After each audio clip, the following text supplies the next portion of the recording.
Hello बच्चों, नमस्ते, नमस्कार, सलाम। कैसे हैं आप सब? उम्मीद है कि अच्छे होंगे।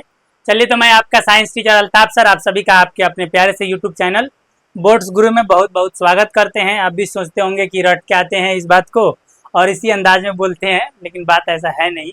कुछ स्टार्टिंग तो होना ही चाहिए। अब क्या बोल सकते हैं, तो हम आपसे एक बार और पूछ लें कि बताइए क्या हाल है आप सबका, कैसा पढ़ाई चल रहा है। उसके बाद हम आगे आपसे पूछेंगे कि ये जो चैप्टर चल रहा है इसको आप पढ़ रहे हैं ना। अगर नहीं पढ़ रहे हैं तो लाइन से पढ़ना। ये लास्ट लेक्चर देखने आए हो, इसी में घुसे हो। अगर ये चैप्टर को चाहते हो कि खूब बढ़िया से पढ़ लें, यानी ये चैप्टर नहीं समझ में आ रहा है, हर जगह से निराश परेशान हो, तो बस चैप्टर को शुरू से देख लेना। अगर चाहते हो कि केमिस्ट्री में एकदम पूरा निराश हो, तो बस मेरा ये प्ले लिस्ट में एक होगा बेसिक, नहीं तो केमिस्ट्री नहीं, पहले उसको देख लेना। उसके बाद फर्स्ट चैप्टर नहीं देखोगे अपना मन, लेकिन इस चैप्टर का पूरा लाइन से वीडियो देख लेना। हम आपको पूरा गारंटी देते हैं कि कोई भी प्रॉब्लम नहीं होगा। बाकी आप कहीं भी किसी भी प्लेटफॉर्म पे किसी भी टीचर से ऑफलाइन ऑनलाइन कहीं भी पढ़े होगे, उससे बेहतर लेवल पे, एकदम ग्राउंड लेवल पे काम किया गया है। जैसे ऑफलाइन में मतलब बच्चों के प्रॉब्लम को समझ करके, कि जैसे हम पढ़ा रहे हैं हमको लग रहा है कि क्या क्या आपको आपके माइंड में क्वेश्चन आता होगा, उस टाइप से काम किया गया है। तो आप पूरे धैर्य के साथ ईमानदारी से पढ़ेंगे तो किसी प्रकार का कोई प्रॉब्लम होगा नहीं चैप्टर में। चलिए, तो सबसे पहले हम आपको बता दें कि 10th केमिस्ट्री का बिहार बोर्ड के लिए ही स्पेशल 2026 का ही तैयारी चल रहा है। 10th केमिस्ट्री का सेकेंड चैप्टर हम पढ़ा रहे हैं, अम्ल भस्म लवण जिसका नाम है। इसका यह अंतिम और 5वां लेक्चर है, जिसमें कुछ पदार्थ के बारे में विशेष अध्ययन करेंगे। फिर उसके बाद से इससे रिलेटेड जितने भी क्वेश्चन आंसर हैं उस पर बात करेंगे। चलिए, तो स्टार्ट करते हैं। इसमें हम क्या क्या पढ़ने वाले हैं। अच्छा, इससे पहले आपको बता दें कि पिछले लेक्चर में क्या पढ़े हुए। पिछले लेक्चर में हम जो पढ़े हुए हैं उसको आपको बता दें कि उस लेक्चर में हम लोग स्पेशल पढ़े हुए थे लवण। लवण पे डिस्कस किए हुए थे। उसके बाद हम आपको बताए थे कि एक लवण उदासीन लवण होता है, उदासीन लवण होता है, और एक अम्लीय लवण होता है, और एक क्षारीय लवण होता है। तो सबसे पहले ये 3 टॉपिक पे डिस्कस किए हुए थे, लवण, अम्लीय लवण, उदासीन लवण और क्षारीय लवण। जब इस पे डिस्कस कर लिए थे तो थोड़ा ठीक ठाक लेवल पे डिस्कस है। वहाँ पे ये भी मैंने क्लियर हो गया था कि कौन सा लवण अम्लीय होता है, कौन क्षारीय, कौन उदासीन। उसके बाद हम एक प्रोसेस पढ़े थे जिसको क्लोर क्षार प्रक्रिया के नाम से जाना जाता है। क्लोर क्षार प्रक्रिया। अब इस क्लोर क्षार प्रक्रिया में हम क्या सीखे थे, तो NaCl साधारण नमक से NaOH बनाने का तरीका सीखे थे। और उसके बाद इस NaOH का उपयोग सीखे थे। इस NaOH के उपयोग के साथ साथ इसमें एक पदार्थ बनता है हाइड्रोजन गैस, इसका भी उपयोग सीखे थे। और इसके बाद इसमें एक और पदार्थ बनता है क्लोरीन गैस, इसका भी उपयोग सीखे थे। तो पिछले लेक्चर में हम ये सब डिस्कस करके आए हुए हैं। हम आपको बता दिए क्या क्या डिस्कस किए। आज के लेक्चर में हम जो पढ़ने वाले हैं इससे आगे आप देख लीजिए। हम सबसे पहले पढ़ने वाले हैं यहाँ पे विरंजक चूर्ण के बारे में, जो इस चैप्टर में दिया हुआ है। विरंजक चूर्ण, इसको ब्लीचिंग पाउडर के नाम से भी जानते हैं। विरंजक चूर्ण को ब्लीचिंग पाउडर के नाम से भी जानते हैं। ब्लीचिंग पाउडर, विरंजक चूर्ण को ब्लीचिंग पाउडर के नाम से भी जानते हैं। ठीक है। अब इसका रासायनिक नाम होता है कैल्शियम ऑक्सीक्लोराइड। कैल्शियम ऑक्सीक्लोराइड, जिसका रासायनिक सूत्र होता है CaOCl2। CaOCl2। और एक बात आपको बता दें, इसको लिखने, इस सूत्र को लिखने का एक दूसरा भी तरीका है। वो क्या है, तो कहीं कहीं ऐसे लिखा होता है CaOCl और फिर Cl। तो ये भी कैल्शियम ऑक्सीक्लोराइड ही है या विरंजक चूर्ण ही है। अब क्या है ना कि इसमें हम सबसे पहले क्या पढ़ेंगे कि ये विरंजक चूर्ण बनता कैसे है। तो आपको जानकारी के लिए बता दें कि इसका निर्माण कैल्शियम हाइड्रोक्साइड से ही होता है। जब इसकी अभिक्रिया क्लोरीन गैस से कराते हैं तो कैल्शियम ऑक्सीक्लोराइड और जल बनता है। जैसे आप यहाँ देखिएगा, इसको हम थोड़ा सा आपको एक बार मैंने रिकॉल कर दे ताकि याद रहेगा। पढ़ क्या रहे हैं हम आपको बता दें। हम लोग पढ़ रहे हैं विरंजक चूर्ण। क्या पढ़ रहे हैं? विरंजक चूर्ण पढ़ रहे हैं। विरंजक चूर्ण, इसका सूत्र क्या होता है? तो CaOCl2। अच्छा, इसका रासायनिक नाम क्या होता है? तो इसका रासायनिक नाम होता है कैल्शियम ऑक्सीक्लोराइड। Calcium oxychloride. अच्छा, इसको ब्लीचिंग पाउडर के नाम से भी जानते हैं, ब्लीचिंग पाउडर के भी नाम से जानते हैं। अब बात क्या है ना कि अभी हमको क्या पढ़ना है आगे कि ये बनता कैसे है, बड़ा ज़रूरी चीज़ है कि ये ब्लीचिंग पाउडर या विरंजक चूर्ण बनता कैसे है। तो हम आपको बता दें कैसे बनता है। तो एक पदार्थ है कैल्शियम हाइड्रोक्साइड, कौन सी नाम बोले हैं, कैल्शियम हाइड्रोक्साइड। इसको क्या करते हैं ना कि क्लोरीन गैस के साथ जब अभिक्रिया कराते हैं, कैल्शियम हाइड्रोक्साइड की अभिक्रिया क्लोरीन गैस से कराई जाती है तो क्या होता है, बनता है कैल्शियम ऑक्सीक्लोराइड और इसके साथ साथ बनता है H2O। तो ये दो पदार्थ बनता है। तो इसमें हमको मेनली क्या चाहिए, तो हमको मेनली चाहिए, आपको बता दें, ये वाला कैल्शियम ऑक्सीक्लोराइड, ठीक, CaOCl2। इसी को विरंजक चूर्ण के नाम से जानते हैं। इसी को किस नाम से जानते हैं, तो विरंजक चूर्ण के नाम से इसी को जानते हैं। उम्मीद है यहाँ तक में कोई प्रॉब्लम नहीं होगा। अब बात ये है कि आगे क्या पढ़ना है। तो आगे पढ़ना इसमें ये है, पहले तो पढ़ना था कि विरंजक चूर्ण क्या है, इसका रासायनिक सूत्र क्या है, इसका रासायनिक नाम क्या है, इसका एक और नाम क्या हो सकता है। उसके बाद पढ़ना था कि इसका निर्माण कैसे होगा। तो इसके निर्माण का तरीका आपको बता दिए कि कैल्शियम हाइड्रोक्साइड को क्लोरीन गैस से अभिक्रिया कराएंगे तो विरंजक चूर्ण का निर्माण होगा। जब इतना क्लियर हो जाएगा तो फिर हम आगे क्या पढ़ने वाले हैं, एक बार आपको बता दें कि इसका उपयोग हमको पढ़ना है कि इसका उपयोग क्या है, किसका, तो विरंजक चूर्ण का। तो विरंजक चूर्ण का उपयोग आपके आंख के सामने दिया है, आप देख सकते हैं। सबसे पहला उपयोग इसका वस्त्र उद्योग में होता है। काहे के लिए, तो विरंजन के लिए, ब्लीचिंग के लिए। अब ये विरंजन का मतलब क्या होता है, तो विरंजन का मतलब होता है, विरंजन का मतलब होता है साफ करना। मतलब किसी कपड़े पर लगे दाग धब्बे या कलर को हटाना ही विरंजन कहलाता है। तो विरंजन का मतलब होता है उसको क्या करना, साफ करना। तो यहाँ पे क्या होता है कि वस्त्र उद्योग है, खास करके सूती और लिनन का जो वस्त्र होता है उसके उद्योग में मैंने इसका विरंजक चूर्ण का उपयोग उसको साफ करने के लिए, विरंजक को हटाने के लिए किया जाता है। चलिए आगे हम बात करेंगे इसका दूसरा उपयोग कागज उद्योग में। कागज जो लकड़ियों का बनता है तो वहाँ पे भी विरंजन के लिए ही इसका उपयोग किया जाता है, लकड़ियों के विरंजन के लिए। फिर कागज उद्योग में, रासायनिक उद्योग में, बहुत सारे केमिकल के उद्योग में भी इसका उपयोग होता है। उसके बाद कह रहा है कि पीने वाला जो पानी है ना उसके जीवाणुओं को नष्ट करने के लिए, पीने वाले पानी में भी या पानी में मान के चलो ना, पानी में मतलब जीवाणुओं को नष्ट करने के लिए, जो सूक्ष्मजीव हैं उनको नष्ट करने के लिए भी ब्लीचिंग पाउडर उसमें मिला दिया जाता है, जिससे क्या होगा कि पानी में पनप रहे, सूक्ष्मजीव मर जाते हैं, नष्ट हो जाते हैं, जिससे पानी स्वच्छ हो जाता है। तो विरंजक चूर्ण का 3 उपयोग है, वस्त्र उद्योग में, कागज उद्योग में, रासायनिक उद्योग में और पीने वाले पानी से जीवाणुओं को नष्ट करने में। चलिए यहाँ तक में कोई प्रॉब्लम नहीं है, उम्मीद है। तो इसका स्क्रीनशॉट लीजिए, फिर हम आगे बढ़ते हैं।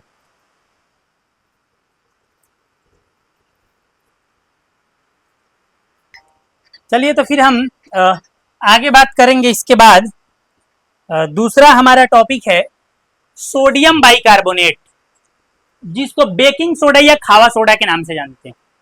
ये बेकिंग सोडा या खावा सोडा, जिसको सोडियम बाइकार्बोनेट कहते हैं, इस पे थोड़ा सा जिक्र करते हैं। अब ये जिक्र क्या करेंगे, ई सुन लीजिए। तो इस तरह से एक स्लाइड लेंगे।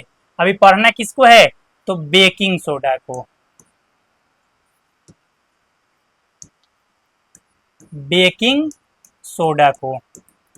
तो बेकिंग सोडा का ही एक और नाम होता है खावा सोडा, खावा सोडा। इसका रासायनिक नाम क्या होगा, तो इसका रासायनिक नाम होता है, इसका रासायनिक नाम होता है सोडियम बाइकार्बोनेट, सोडियम बाइकार्बोनेट। इसका रासायनिक नाम क्या होता है, सोडियम बाइकार्बोनेट। और आपको बता दें इसका सूत्र होता है NaHCO3। सोडियम बाइकार्बोनेट का सूत्र क्या होगा, NaHCO3। तो सबसे पहले ये चीज़ हम आपको बता दिए हैं कि हम पढ़ क्या रहे हैं, बेकिंग सोडा या खावा सोडा। उसके बाद इसका रासायनिक नाम होगा सोडियम बाइकार्बोनेट, इसका रासायनिक सूत्र होगा NaHCO3। आगे क्या हम बात करेंगे, तो उसी तरह से पिछले भी जो हम अभी ब्लीचिंग पाउडर पढ़ रहे थे वहाँ भी आपको हम उसका रासायनिक नाम, रासायनिक सूत्र और विरंजक चूर्ण या ब्लीचिंग पाउडर का थे वो बता दिए थे। उसके जस्ट बाद हम पढ़े थे निर्माण। जस्ट बाद क्या पढ़े थे कि इसका निर्माण कैसे होता है। तो यहाँ भी हम निर्माण के ही विधि पे बात करेंगे। जब निर्माण के विधि पे बात करेंगे तो आपको बता दें, ध्यान से सुनिएगा, साधारण नमक जिसको NaCl कहते हैं, NaCl जल, सुनिएगा ध्यान से, प्लस कार्बन डाइऑक्साइड और अमोनिया गैस NH3, ये चार पदार्थ को एक साथ मिला करके और क्या करते हैं कि रिएक्शन कराते हैं। चार पदार्थ को एक साथ मिलाकर रिएक्शन कराते हैं तो होता क्या है कि एक नया पदार्थ बनता है। वो नया पदार्थ होता है सबसे पहले अमोनियम क्लोराइड NH4Cl, और साथ में एक और नया पदार्थ बनता है जिसका नाम होता है NaH। एक और नया पदार्थ बनता है जिसका नाम होता है NaHCO3। इसी NaHCO3 को बेकिंग सोडा के नाम से जानते हैं। इसी NaHCO3 को बेकिंग सोडा के नाम से जानते हैं। तो बेकिंग सोडा का निर्माण कैसे होगा आप देख सकते हैं। तो सोडियम क्लोराइड जल, कार्बन डाइऑक्साइड और अमोनिया गैस को एक साथ मिलाकर के अभिक्रिया कराते हैं तो एक तो अमोनियम क्लोराइड बनता है, उसके साथ बेकिंग सोडा का निर्माण होता है। तो बेकिंग सोडा का निर्माण इस तरह से होता है। अब अगला बात इसमें पढ़ना बस इतना ही है, बेकिंग सोडा का निर्माण कैसे होता है, इसका रासायनिक सूत्र क्या है, इसका रासायनिक नाम क्या है। उसके बाद आगे एक चीज पढ़ना है कि इसका उपयोग क्या क्या है, बेकिंग सोडा का उपयोग क्या क्या है। हम आपको उपयोग के लिए बता दें कि इसका एक उपयोग तो बेकिंग पाउडर बनाने में किया जाता है। बेकिंग पाउडर बनाने में इसका उपयोग किया जाता है। बेकिंग पाउडर बनाने में, इसका मतलब कि बेकिंग सोडा और बेकिंग पाउडर दोनों अलग अलग चीज है। बेकिंग सोडा और बेकिंग पाउडर दोनों अलग अलग चीज है। अच्छा, दूसरा इसका उपयोग किया जाता है पावरोटी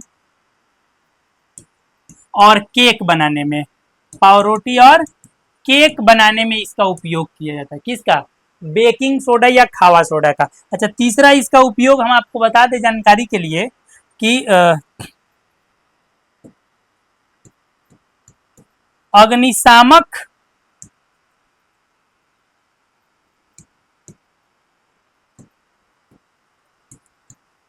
अग्निशामक यंत्र का, आग बुझाने वाले यंत्र का नाम सुने होंगे। तो अग्निशामक यंत्रों में भी इसका उपयोग किया जाता है। किसमें, तो अग्निशामक यंत्रों में सब कुछ उपयोग था। एक बार लिखा हुआ है उसको डिस्कस कर लेते हैं। आप यहाँ देख लीजिए, सोडियम बाइकार्बोनेट NaHCO3, ये इसका रासायनिक नाम है। ये रासायनिक सूत्र है जिसका एक सामान्य नाम होता है बेकिंग सोडा या खावा सोडा। बनता कैसे है, तो सोडियम क्लोराइड जल, कार्बन डाइऑक्साइड और अमोनिया गैस को एक साथ मिलाकर अभिक्रिया कराने पर अमोनियम क्लोराइड और बेकिंग सोडा बनता है। यहाँ देखिए बेकिंग सोडा बनता है। इसका रासायनिक अभिक्रिया यहाँ है NaCl, सॉरी रासायनिक समीकरण NaCl plus H2O plus CO2 plus NH3, तीर का चिन्ह NH4Cl प्लस बेकिंग सोडा मतलब NaHCO3, इसी को हम बेकिंग सोडा कहते हैं। अब इसका उपयोग क्या है, करा कि बेकिंग पाउडर बनाने में, पावरोटी और केक बनाने में, और अग्निशामक के रूप में और एंटासिड के रूप में। अब क्या है ना कि बेकिंग पाउडर बनाने में, पावरोटी बनाने में, ठीक है, एंटासिड के रूप में इसका उपयोग कैसे होता है, तो एंटासिड के रूप में, एंटासिड क्या होता है थोड़ा समझिएगा। एंटासिड जिसको हिंदी में परती अम्ल कहते हैं। तो परती अम्ल, जिसे मान लेते हैं पेट में जब एसिडिटी हो जाता है ना, पेट में जब अम्ल की मात्रा बढ़ जाती है और पेट में एसिडिटी हो जाता है तो उस टाइम में हम क्या करते हैं कि MgOH का होल ट्वाइस वाला, जिसको मिल्क ऑफ मैग्नेशिया कहते हैं, मिल्क ऑफ मैग्नेशिया, मैग्नेशिया कहते हैं, इसका उपयोग करते हैं तो फिर पेट में जो जलन और दर्द है वो समाप्त हो जाता है। तो उसी तरह से ये क्या करता है, मिल्क ऑफ मैग्नेशिया क्या करता है, इसकी अम्लीयता को कम कर देता है। तो ये भी उसी तरह का पदार्थ है। कौन, बेकिंग सोडा। इसका उपयोग कैसे किया जाता है एंटासिड के रूप में, तो जैसे कोई दवा बन रहा है जो एंटासिड का काम कर रहा है, उसमें इसको इंग्रेडिएंट या कंपोजिशन के रूप में मिलाया, जैसे जीनो इनो हो गया या कोई भी पदार्थ हो गया उसमें। चलिए ठीक है, उम्मीद है यहाँ तक में कोई प्रॉब्लम नहीं होगा। फिर हम आगे बात करें, इसका स्क्रीनशॉट लीजिए, फिर हम आगे बात करते हैं।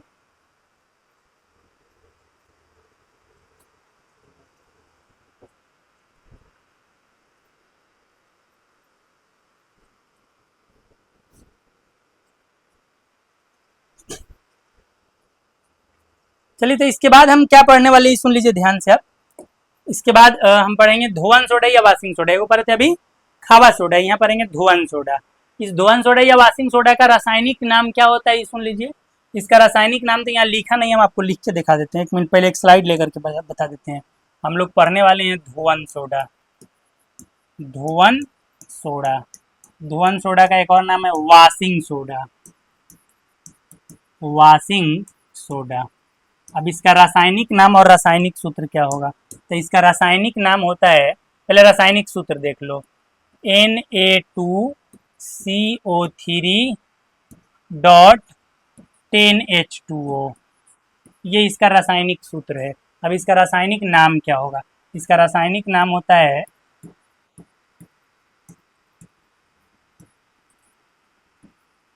Sodium carbonate decahydrate.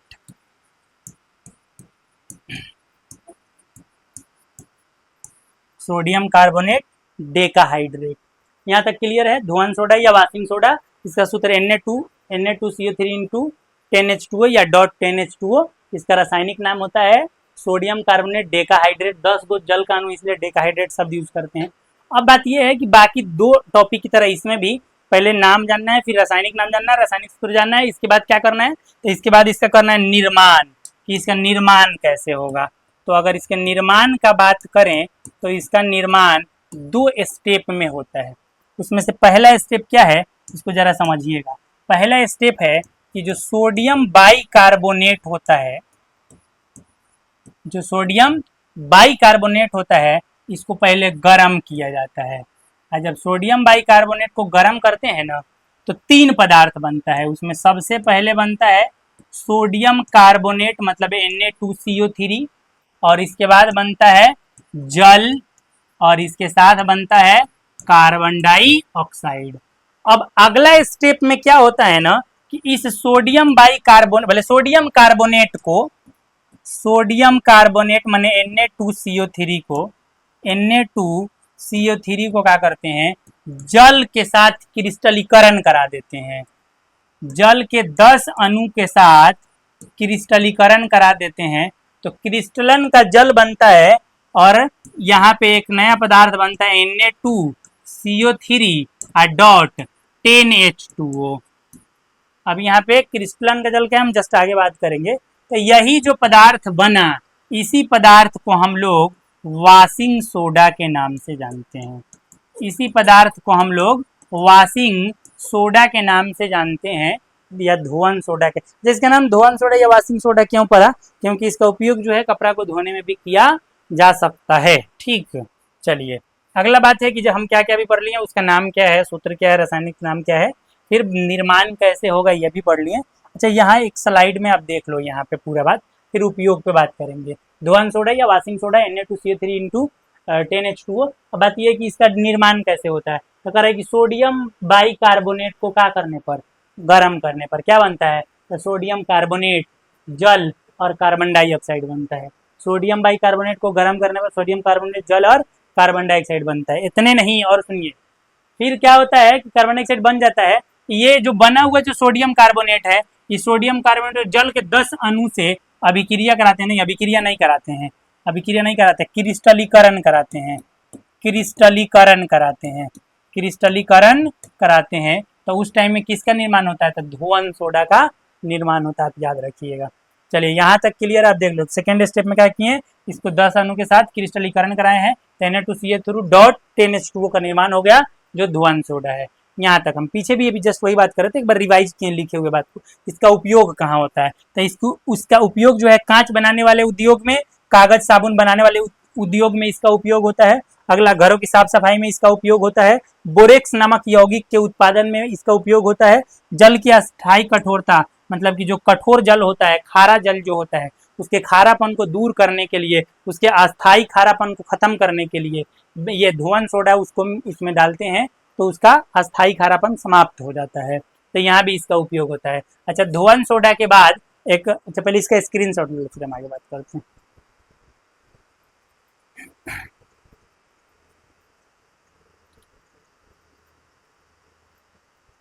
चलिए, तो फिर इसके बाद हमको बात करना है, अच्छा एक पॉइंट आ गया है क्रिस्टलन का जल, जस्ट यहाँ बात करें क्रिस्टलाइजेशन या क्रिस्टलीकरण, तो यहाँ पे एक पॉइंट ही आ गया है क्रिस्टलन का जल।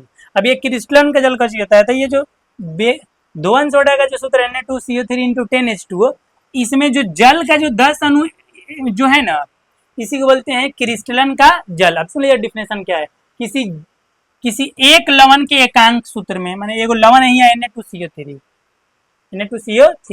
करा, इसके एकांक सूत्र में मतलब कि एक अणु में मान के चलो ना उपस्थित जल के अणुओं की संख्या को, तो इसमें जल का कई गो अणु उपस्थित है, 10 गो, क्रिस्टलन का जल कहते हैं। तो Na2CO3 इंटू 10H2O में क्रिस्टलन के जल की संख्या कितना होगा, 10 होगा। इसी तरह का formula CaSO4 into 5H2O, suppose that, अगर यहाँ हमसे कोई क्रिस्टलन का जल पूछेगा तो कितना लिखेंगे, 5 लिखेंगे, तो 5H2O है। अरे समझ में, वही तरह अगर है तरह CaSO4 इंटू 2H2O, जिसको हम जिप्सम के नाम से जानते हैं, कच्ची नाम है इसका, है का नाम याद करो, इसका नाम है जिप्सम। अब इसमें अगर क्रिस्टलन का जल कोई पूछेगा तो कै गो है, तो 2 गो है। चलिए क्रिस्टलन का जल क्लियर हो गया, ठीक है, इसका भी स्क्रीनशॉट ले लो, हम आगे बढ़ते हैं। आगे समझिए कि इस चैप्टर का ये लास्ट टॉपिक है, इसके बाद से हम क्वेश्चन आंसर पे बात करेंगे। ये जो लास्ट टॉपिक है यहाँ पे हम ये डिस्कस करने वाले हैं, बड़ा फेमस नाम है प्लास्टर ऑफ पेरिस, पी से प्लास्टर, ओ से ऑफ, पी से पेरिस। इसको अगर हमारे मन में अगर थोड़ा सा कुछ चल रहा हो तो इसको शॉर्टकट में हम POP भी लिख सकते हैं, POP मतलब कि प्लास्टर ऑफ पेरिस, ठीक। अब क्या है कि प्लास्टर ऑफ पेरिस का रासायनिक नाम भी होता है। अब इसका रासायनिक नाम क्या होता है, कैल्शियम सल्फेट हेमीहाइड्रेट। अच्छा वहाँ 10 अणु था तो हम डेकाहाइड्रेट बोले थे, देख लो यहाँ याद कर लो।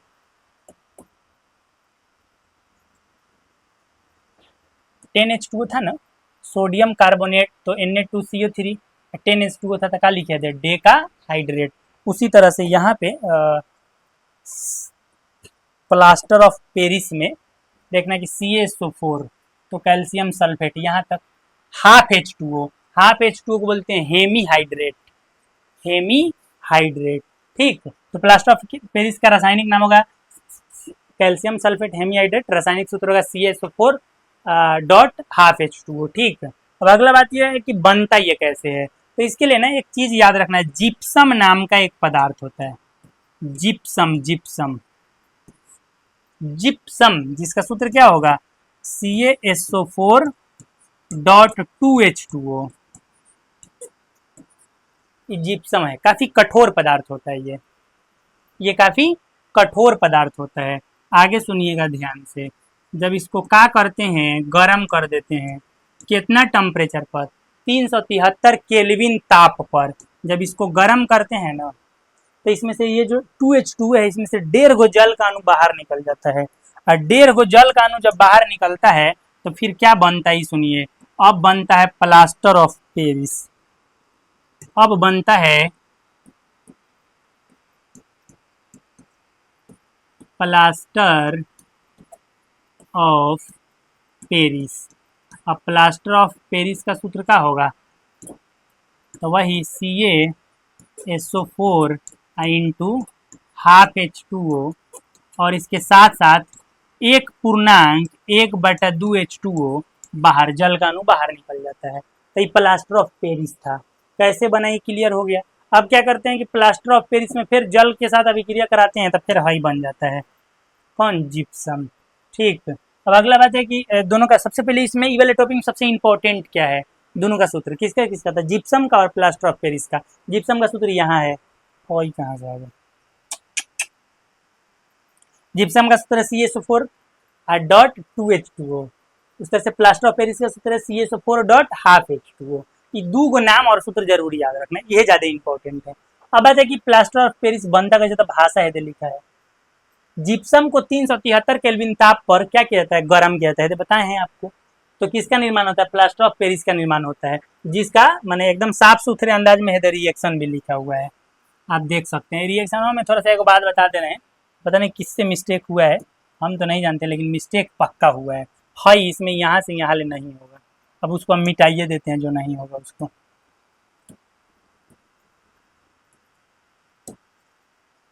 कहाँ से कहाँ ले, तो यहाँ से।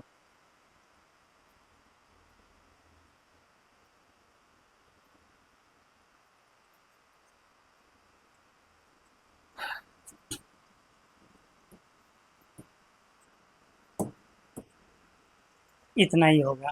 इसको बोलते हैं जिप्सम। और जिप्सम को 373 केल्विन तापका करने पर, गर्म करने पर ये बना है प्लास्टर ऑफ पेरिस। अब क्या ना कि इसका उपयोग क्या होगा, तो इसका उपयोग टूटी हुई हड्डियों को स्थिर रखने के लिए।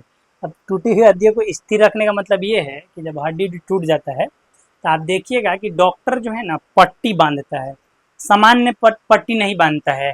पट्टी बांधने के साथ साथ उस पर एक लेप चढ़ाता है, एक पाउडर को पानी में मिला करके घोलता है और अर्ध तरल मतलब समझिए आटा जैसा सान लेता है, और पट्टी बांधने के साथ साथ उस पर लेप चढ़ा चढ़ा के पट्टी बांधता है ताकि वो कठोर हो जाए।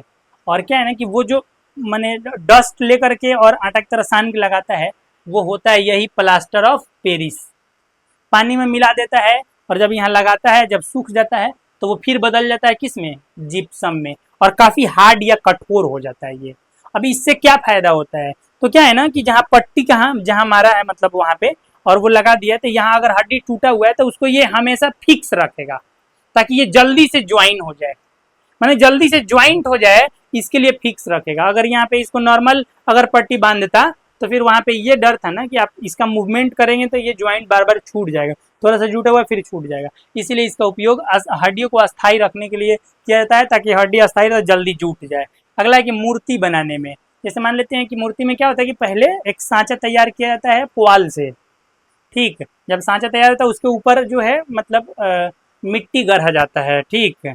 और उसके बाद जो है चिकनाई के लिए उसमें पीओपी या प्लास्टर ऑफ पेरिस लगाया जाता है। उस तरह किसी वस्तु की सतह को क्या बनाने के लिए, चिकना बनाने के लिए सीलिंग होता है, उसमें भी पीओपी कराया जाता है। समझ के बात को। अगला है कि खिलौना बनाने में, खिलौना बनाने में भी इसका उपयोग होता है प्लास्टर ऑफ पेरिस का। हाई देखिए डापा तट नहीं, हम आपको बता देते हैं यहाँ कुछ लिखा है सजावट का सामान बनाने में, सजावट सवाजट नहीं सजावट, सजावट का सामान बनाने में, सजावट का सामान बनाने में, सजावट का सामान बनाने में किसका उपयोग होता है, तो प्लास्टर ऑफ पेरिस का उपयोग होता है। उम्मीद है यहाँ तक में कोई प्रॉब्लम नहीं होगा, समझ में आया होगा। चलिए अगर समझ में आया तो इसका स्क्रीनशॉट लीजिए, फिर हम आगे बात करते हैं।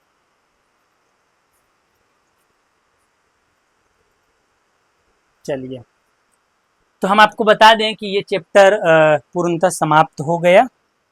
यहाँ पे अंत तक आपको जुड़ने के लिए बहुत बहुत धन्यवाद। मिलते हैं नेक्स्ट लेक्चर में, उसमें हम क्या सीखने वाले हैं। तो वहाँ पे हम लोग सीखेंगे इस चैप्टर से रिलेटेड जितना क्वेश्चन आंसर है। सबसे पहले टेक्स्ट बुक का क्वेश्चन आंसर करेंगे। टेक्स्ट बुक के क्वेश्चन आंसर के बाद जो पिछले 15 साल में इस चैप्टर से जितना क्वेश्चन पूछा हुआ है उस पर बात करेंगे। उसका स्पेशल सीरीज चल रहा है, उसमें ही वो वीडियो जाएगा, आपके पास मिल जाएगा, वो वीडियो जाके ढूंढेंगे तो, जिसमें 15 साल का पूछा हुआ क्वेश्चन का सीरीज है। ठीक है, बहुत बहुत धन्यवाद जुड़े रहने के लिए। वीडियो अच्छा लगा हो तो लाइक और शेयर जरूर करें।